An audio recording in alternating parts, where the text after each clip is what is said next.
Good evening, and welcome to the August 27th meeting of the Nixa City Council. Call the meeting to order. Kelly Morris. Here. Matt Ogden. Here. Sean Lucas. Here. Aaron Peterson. Here. Darlene Graham. Here. Zern Vess. Here. Please join me for the Pledge of Allegiance.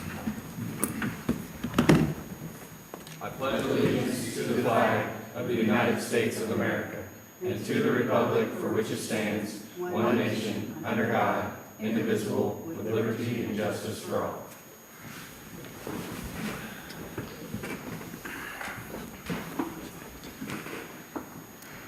Okay, if everyone has had a chance to review the consent agenda, if anyone would like to remove anything.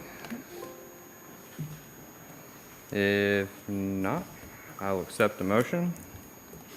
So made. Second. First by Mr. Peterson, and second by Ms. Graham. Roll call, please. Darlene Graham. Yes. Aaron Peterson. Yes. Matt Ogden. Yes. Zern Vess. Yes. Kelly Morris. Yes. Sean Lucas. Yes. All right. Next up, we have service awards, and these people are here, which is great. And first up is Mr. Matt Krause, 20 years of Parks and Recreation. Mayor, Council, as you said, Matt has been with us for 20 years now.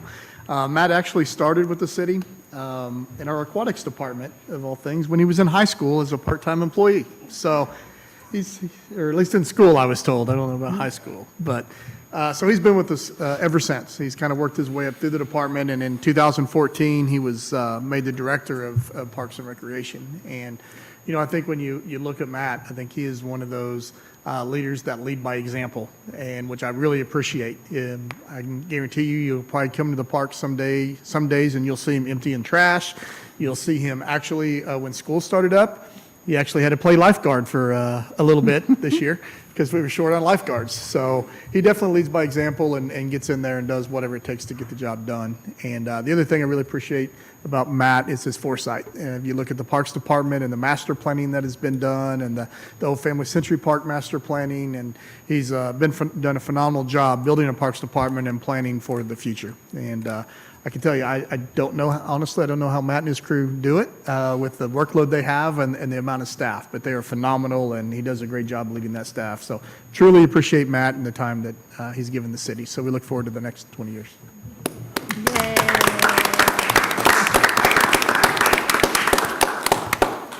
We get to do our picture. Yes, we need a picture. I don't know who's taking it, but.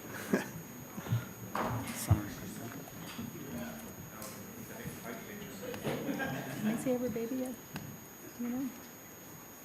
I need to ask. Can I see every baby yet? Yeah. Oh. Somehow. Yay. Yes, last Thursday she said. Yay, Matt.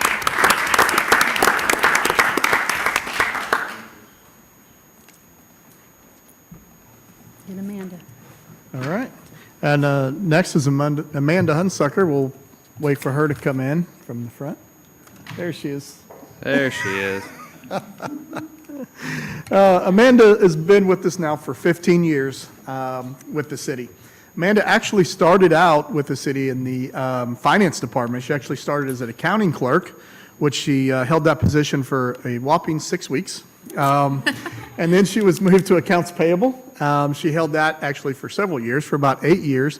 And I actually learned something today I didn't know about Amanda. Is after that, she became the purchasing clerk for 6 weeks. So I don't know what it is about that 6 weeks. But so she was purchasing clerk for a while, and then we had an opportunity in the HR department, and our finance director at the time realized Amanda had an HR degree, and I just thought she'd be a fantastic person for that role. So she was actually started off as our HR manager, and then in 2018 she was moved to the director of human resources. One thing I wanted to mention about Amanda is that I've worked with a lot of HR directors over my many years in different professions, and I can tell you that HR is a very difficult role sometimes. You have to balance what's best for the organization, the employee, and balance that with legal and law and everything. And I can tell you, in my opinion, Amanda is a true advocate for our employees. I don't think I've met an HR director that is fought near as hard as Amanda does for our employees. So I truly appreciate that, and I truly appreciate the job that she does. And again, she does a fantastic job on a limited staff, and it's amazing what she can get accomplished. So again, look forward to the next 15-plus years with Amanda. Oh, one more thing that you may not know. I wanted to mention this, is I don't know if you know this, but Amanda has a prestigious award that she does. There's a trophy on her desk if you ever get a chance. She won an award for, let's see, what was that? It was the Redhead Director of the Year.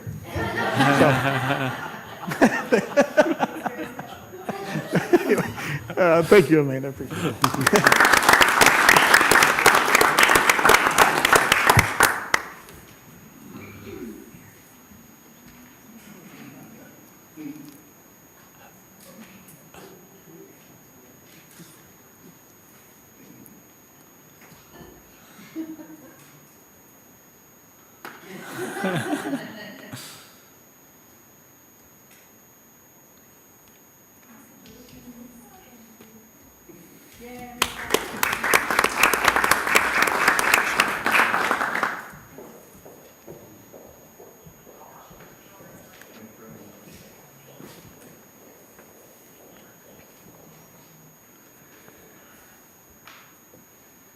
I will say there's a lot of departments within the city that are very difficult at times, especially when, the pool is leaking or, HR is just one of those that's very tough to begin with. But you can definitely tell with the employees in both departments that, they feel like they do have the advocate for them, and I appreciate everything that you guys do and keeping us in the know with everything that's going on. So thank you. And thank you, Amanda, out there somewhere.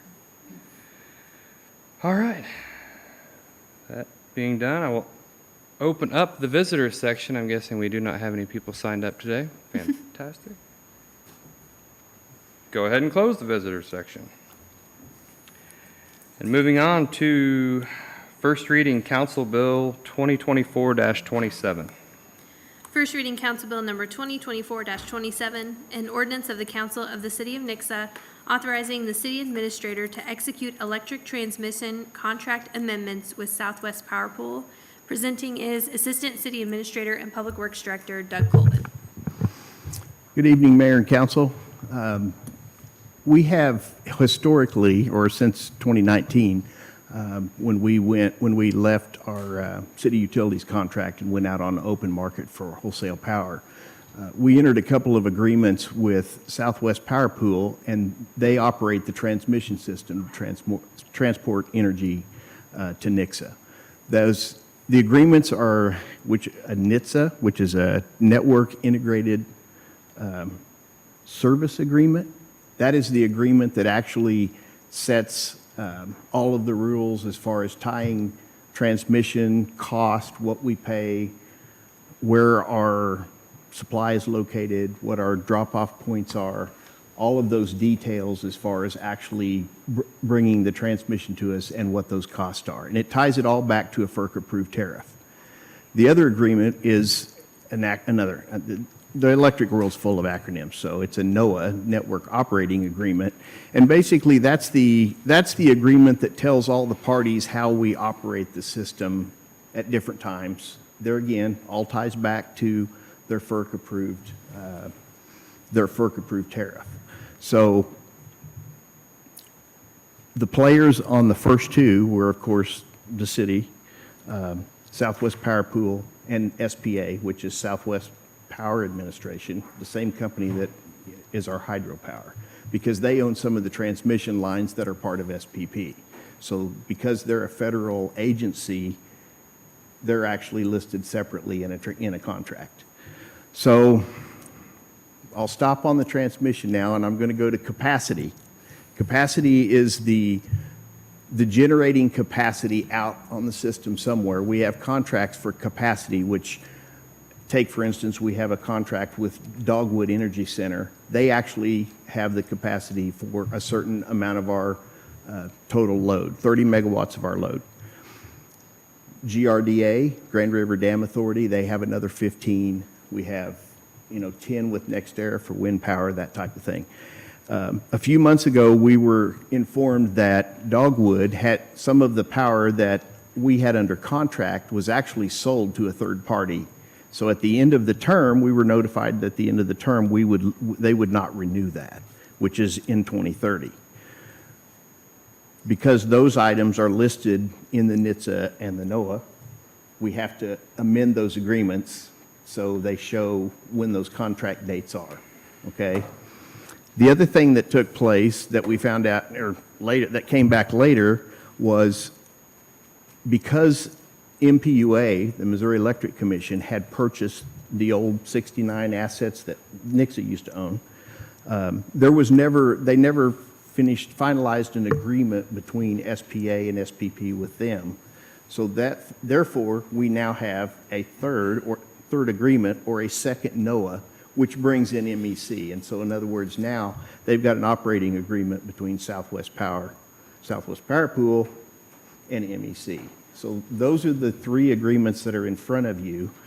The main reason for them, of course, is because we're losing the Dogwood energy capacity in 2030, May of 2030.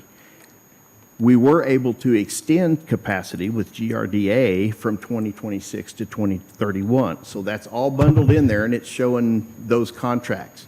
Now, nothing in the tariff is changing, so there's no cost difference in any of this, and there's no more requirements on Nixa. It's all just the paperwork and how it works and how everything works, and they've got all the right amounts coming from the right places. I know that's confusing. It's even hard for me to sit here and explain it to you. Fortunately, we don't have to get into the tariff and all of that type of thing. A couple of the agreements that you had attached to my memo had a lot of red strike through on it and a lot of blue. A lot of that was wording changes because SPA's wording in their tariff was different than SPP's wording in their tariff, and they were doing some work to clean all that up. Since they had it open, they cleaned up a whole lot of things. And so, but like I said, at the end of the day, it's basically changing those. There's no difference in price or anything like that. And what the council bill is in front of you would be to authorize the city administrator to execute those agreements. So it'll come back to you at the next meeting. Either Mr. Lyles or Mr. Woodman will bring that back up. I won't be here at the next meeting, so they'll be here, but we'll have a recommendation for you to approve those. There will be a slight difference. The new NOAA agreement, the one that's in front of you is missing a word in one of the whereases, okay, which was sent out with the agenda. We didn't find this out until after the agenda was sent out. So there will be a new one of those inserted, and I'll put together a memo to show you where that's at so you have that come the second reading. But and of course, Mr. Woodman's still looking through that just to make sure that's all they changed. But that's what I believe today, that's all they've changed. So, and I'm here for any questions you might have. Any questions? Just really glad that I've been involved in this stuff and that Mr. Cossey gave me a whole book of definitions on a lot of this stuff because I actually understood what you were talking about. Okay. So You did a you. great job explaining it. if there are no questions, I will open up the public hearing and I will close the public hearing. Nothing else from council? Moving on to second reading, Council Bill 2024-23. Second reading Council Bill number 2024-23, an ordinance of the Council of the City of Nixa establishing and levying taxes on the real property in the city for the 2024 tax year. Mayor and Council, this is the annual ordinance that we do every year to levy and establish the taxes for real property. All of the info to get this tax approved needs to be to the Christian County Clerk by August 30th. The anticipated levy rate for this year is .2981, which is the same amount as last year. Staff recommends approval. Any questions? All right. Not, I will open up the public hearing. And I will close the public hearing. Nothing else from council. I will accept a motion. I'll make the motion. Second. First by Mr. Ogden, a second by Mr. Vess. Roll call, please. Aaron Peterson, Yes. Darlene Graham, Yes. Matt Ogden, Yes. Zern Vess, Yes. Sean Lucas. Yes. Kelly Morris. Yes. Motion passes. All right. Next up, second reading Council Bill 2024-24. Second reading Council Bill number 2024-24, an ordinance of the Council of the City of Nixa authorizing the city administrator to execute a cost appropriation agreement with the Missouri Highways and Transportation Commission, presenting as Street Superintendent Jeff Purcell. Mayor, council, good evening. Have my special pen. This agreement, if approved, would allow to enter into an agreement with the Missouri Department of Transportation to allocate our funds, our federal and local funds, for our Main Street project. If allowed, this assistance would be beneficial for staff to allow for them to do the bidding process and the award and the contract administration for whomever is the low bid on the project. So staff's recommendation is to approve this and move forward with allowing them to administer our funds. I'd be happy to answer any questions. Any questions? I appreciate you being here on your birthday. Happy birthday, sir. Thank you, sir. Birthday. All right, if no other questions, I will open up the public hearing, and I will close the public hearing. Nothing else from council, I will accept the motion. Make the motion. Second. First by Mr. Ogden, a second by Mr. Peterson. Roll call, please. Matt Ogden, Yes. Sean Lucas. Yes. Kelly Morris, Yes. Aaron Peterson, Yes. Darlene Graham. Yes. Zern Vess. Yes. Motion passed. All right. Moving on to second reading, Council Bill 2024-25. Second reading Council Bill number 2024-25, an ordinance of the Council of the City of Nixa authorizing the city administrator to execute a wireline pole attachment agreement with Ozark Fiber II LLC, presenting is Assistant City Administrator and Public Works Director Doug Colvin. Mayor and council, as we discussed at your meeting on the 13th, Ozark Fiber came to the city with a proposal. They wanted to start a fiber to the home network, and they wanted to start that out with overhead system and utilize our power poles to hang some of their wires and equipment. What we have done, staff used what was, for the most part, a boilerplate type pole attachment agreement developed by the Missouri Public Utility Alliance. It was modified slightly to fit us and to fit Ozark Fiber. That agreement lays out the standards for pole attachments, the prices they will pay. They pay an annual rent on each of those poles, which is figured on a formula annually through, it's a FCC approved formula that we use.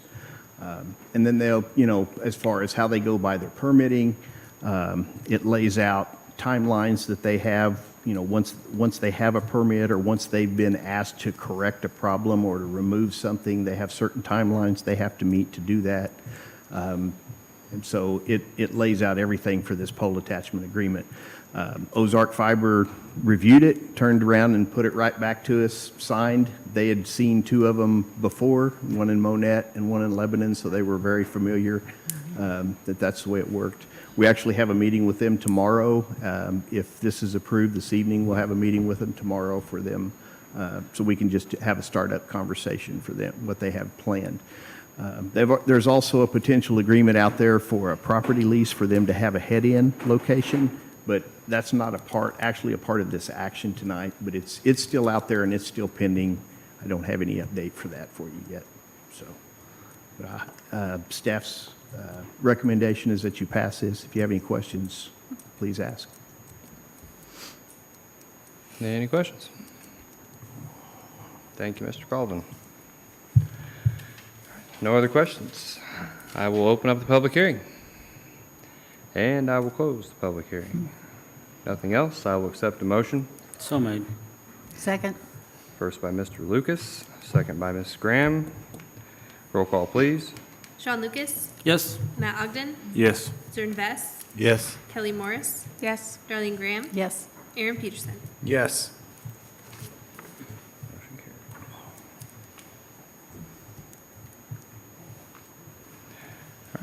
Second reading, Council Bill 2024-26. Second reading, Council Bill number 2024-26, an ordinance of the Council of the City of Nixa declaring the necessity of acquiring by condemnation certain property rights over, under, and through certain real estate for the purpose of construction and maintaining street improvements on North Main Street, generally located between Tracker Road and State Highway CC, and authorizing certain city officials to do all things necessary and convenient to carry out the terms and intent of this ordinance. Presenting is Assistant City Administrator and Public Works Director Doug Colvin. As we discussed also on the 13th, this is a council bill that would authorize staff to move forward, if necessary, to carry out condemnation for necessary right-of-way and easements we need for the final construction of the Main Street project. As of this meeting today, there are 6 outstanding properties that we don't have agreements with. However, 2 of those are verbal and they're in the process, so we'll do that. Those will be taken very shortly. The other 4 are still up in the air. They could be condemnation, they may not. We're still working with them. And I say we, Mr. Russell, Jeff's worked very hard, tirelessly, talking to these people, going out and seeing them, answering questions. He's really very good representative of the city when it comes to going out and meeting people and talking about stuff like this. So he's done a good job getting what we have, and I feel he's done, actually I think it's going a lot better than I first thought it would. So he's done a good job. But anyway, it's staff's recommendation to pass this. Hopefully we won't have to use it. May have to for a few, so. Any questions? No more questions. I will open up the public hearing, and I will close the public hearing. Nothing else from council or staff. I will accept a motion. Make the motion. Second. First by Mr. Ogden, second by Mr. Vest. Roll call, please. Matt Ogden, Yes. Darlene Graham, Yes. Sean Lucas, Yes. Zern Vest, Yes. Kelly Morris, Yes. Aaron Peterson. Yes.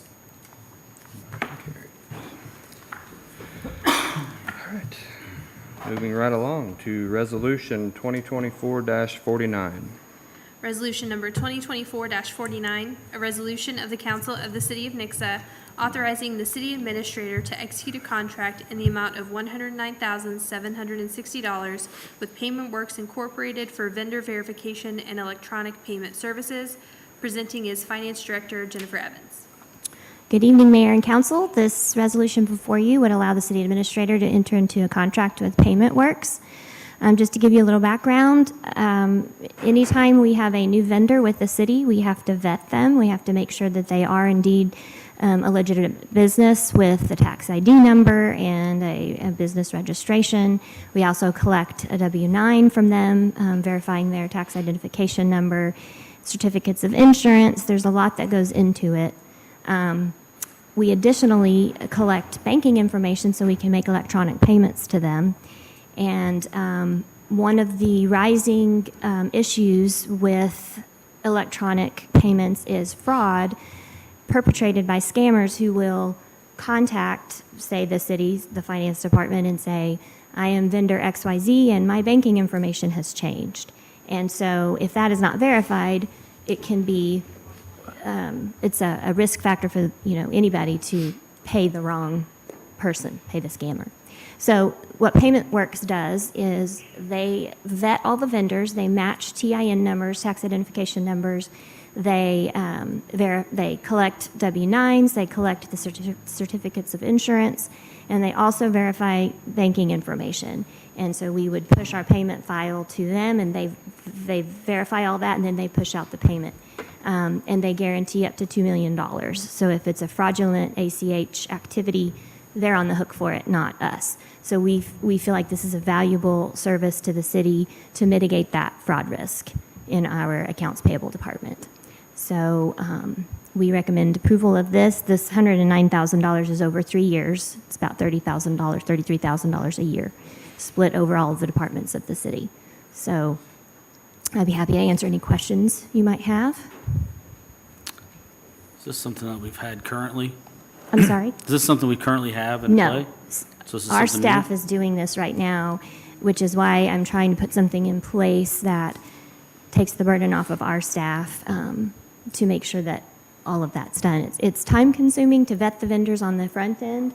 And then, you know, with the sophistication of these scammers these days, you can be as vigilant as you possibly can, and they can still get in there and scam. So I've seen it happen a lot.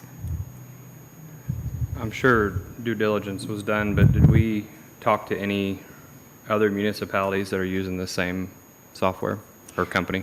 I have not talked to any other municipalities that have used it. No, it's not. It is a portal. So we will have our own Nixa portal that PaymentWorks does, and so we will direct our vendors to go to this portal and register.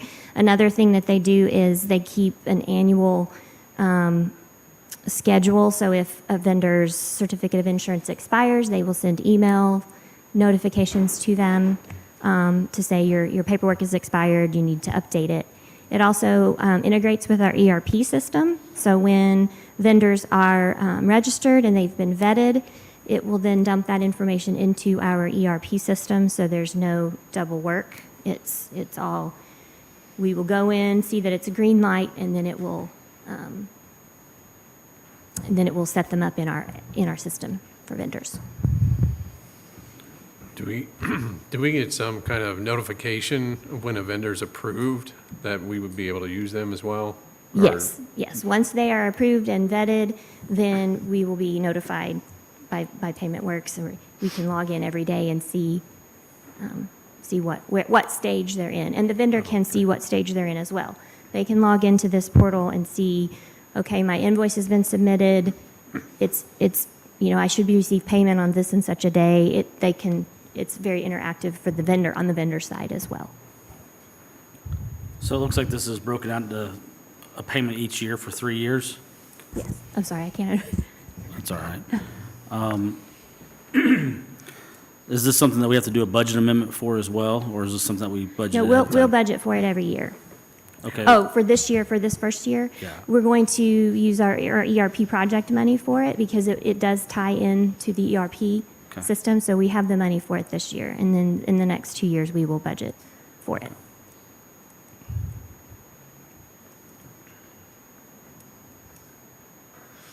Have we had any attempts for fraud or anybody trying to pull payments from us, or is this We- just a preventive?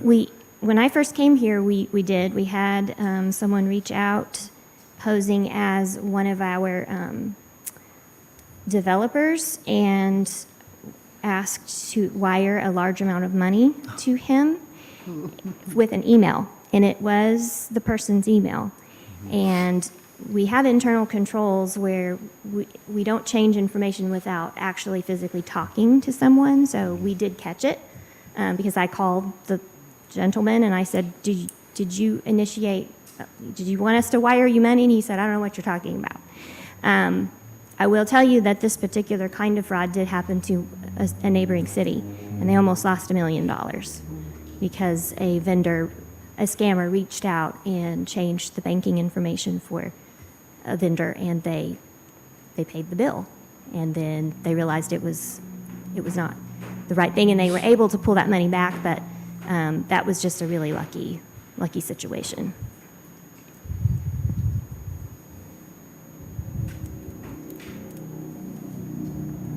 How did we find this company? We came across them at the Government Finance Officers Association annual convention. I was there. We've been looking for a service like this for a couple of years, and we've not been able to find anything that ticked all the boxes. And so when I was at that conference in the exhibition hall, I reached out. I saw them, and I asked them what they did, and they explained it all to me. I was like, oh, I've been looking for something like this for a really long time. And they belong to a co-op. So we've got co-op pricing, and that's why we didn't have to go out for bid. And what's the cancellation on this if this doesn't work the way that we expected to get out of the contract? We can just get out of it, I think. Okay, We just nothing- cancel it. I don't think there's a cancellation No fee. penalty fee or I anything don't like think that? so, no. Okay. Good to know. That's all the questions I have. Any other questions? Thank you, Mrs. Evans. You're welcome. All right, no other questions. I will open up the public hearing. And I will close the public hearing. If nothing else from council or staff, I will accept a motion. I'll make the motion. Second. First by Mr. Vess, second by Mr. Peterson. All in favor? Aye. Those opposed? Motion carries.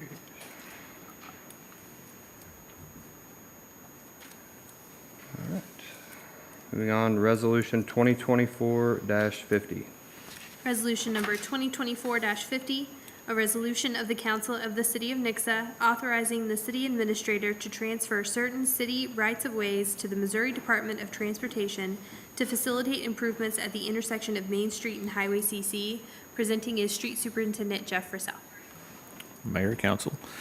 The Department of Transportation is also currently acquiring right-of-way at the intersection of CC and Main Street.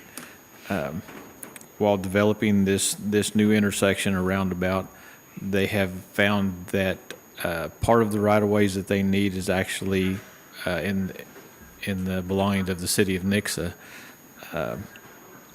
Due to the benefits of this project to the citizens of Nixa, it is staff's recommendation that this resolution is passed, allowing our city administrator to transfer these rights-of-way to the Department of Transportation. I'll be happy to answer any questions. Any questions for the birthday boy? Thank you, sir. Thank you. 29 never looks so young. All right. No other questions? I will open up the public hearing. And I will close the public hearing. Nothing else from council or staff. I will accept the motion. So made. Second. First by Mr. Lucas, second by Mr. Vess. All in favor? Aye. Those opposed? Motion carries. All right. And lastly, Resolution 2024-51. Resolution number 2024-51, a resolution of the Council of the City of Nixa adopting a cash reserve policy for the city's utilities. Presenting is Assistant Public Works Director Travis Cossett. Wow, for once we had a title that took her less time to read than it did for me to walk up here. For your consideration this evening is a resolution to adopt a cash reserve policy that transitions the city from a percentage-based fixed reserve policy to a calculation-based methodology that takes into account the existing conditions of the utilities, future needs of the utilities, as well as unexpected expenses for the utilities, such as storm events. This cash reserve policy is intended to be used for the enterprise funds, electric, water, and wastewater only. It will help keep the utility healthy by stabilizing rates and adding another layer of transparency for our ratepayers. Now, how is this accomplished? This is accomplished by taking in 5 major risk factors that will be determined and utilized in the calculation methodology to establish a reserve that is specific for the fund in which it is applied to. So in other words, there will be separate calculations used for the electric fund, the water fund, and the wastewater fund. There are 5 categories, major risk factors that have been identified in the policy. 4 of them will be used on all 3 utilities, while 1 of them will be used for the electric fund only.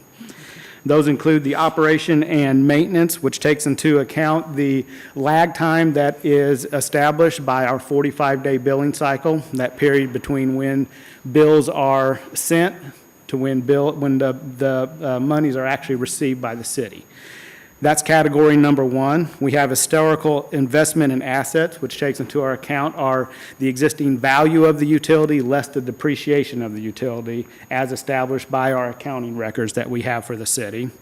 Debt service, any debt service that utility has is used to establish the highest payment for each of those debt services and establishes a reserve to ensure that we have the ability to meet those financial obligations that we've undertaken, as well as looking at a fifth of the 5-year capital improvement program that has been established for each of those funds.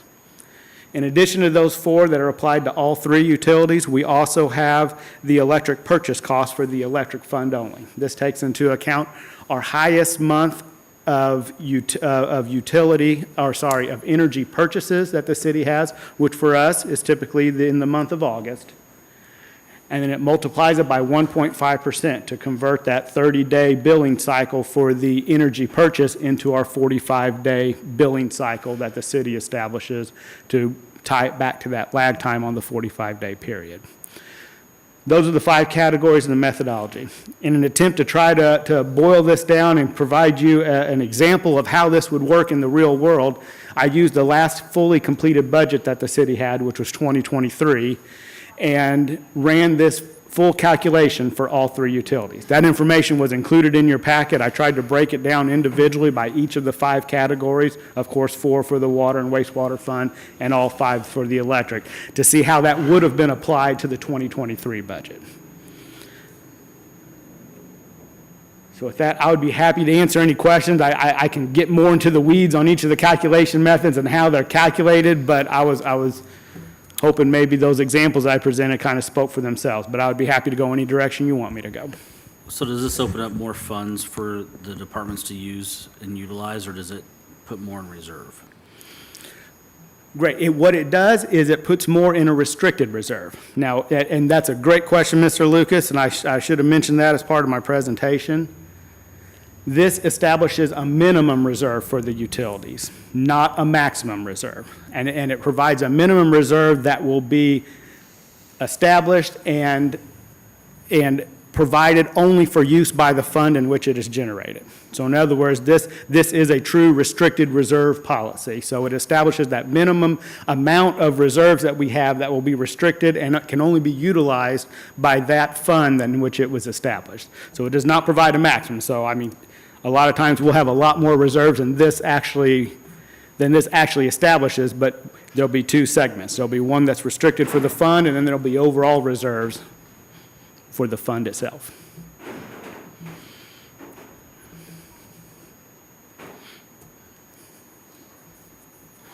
So curious, on a couple, was that 2 years ago, I think?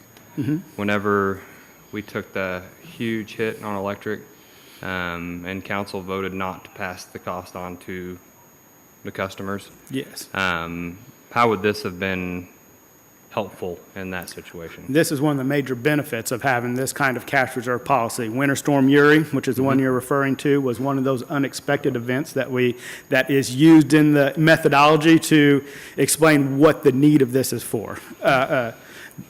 That event, I can't say that the reserves that would have been established in 2022 for that fund would have fully offset that, but the intent is that we would have more available reserve funds, and that's where that philosophy and the idea of stabilizing rates and providing that transparency to our customers, where we have a healthy utility that can better absorb those unexpected hits. So that is one of the major factors in adopting a policy of this nature, where we transition from just a fixed percentage-based reserve policy to a policy that takes into account the existing conditions of the utility and what's needed to allow for the needs of the utility and unexpected events of the utility, and then, of course, any capital improvements that are needed for the utility. So for those that weren't here, what was that, 1.2? 2.1, there we go. Yes. You might remember on the news, there was people all over the United States getting $1,000 or higher, $10,000 electric bills. And we did, it was 2.1 million. I knew those numbers were there. And at the time, the council voted the recommendation of staff to just go ahead and cover that additional fee and not pass it on to the customers. So I think having something We were like very this- fortunate to be able to absorb that at that Yeah. time. This policy will help ensure that if an unexpected event like that happens again, we will again be able to absorb it and remain a healthy utility. Perfect. Any other questions? I appreciate all your work on this. All right, Thank you. thank you. All right. There are no other questions. I will open up the public hearing. And I will close the public hearing. Anything else from council? Fair enough. I will accept the motion. I'll make the motion. Second. First by Ms. Graham, a second by Mr. Vest. All in favor? Aye. Those opposed? Motion carries. All right. Anything else from council? I do believe, was it the 5th and 6th of September is the MPUA rodeo, their first one ever, and I believe we have a few guys competing, is that correct? How many? I think 2. 2? So that is a Thursday and Friday. I think the main event is on the Friday. I am planning on going. It's in Columbia, Missouri. So if any of you guys want to join me with a little ride to Columbia to watch some of our guys compete, I'm sure you can tag along. Cool. All right. Anything else from staff?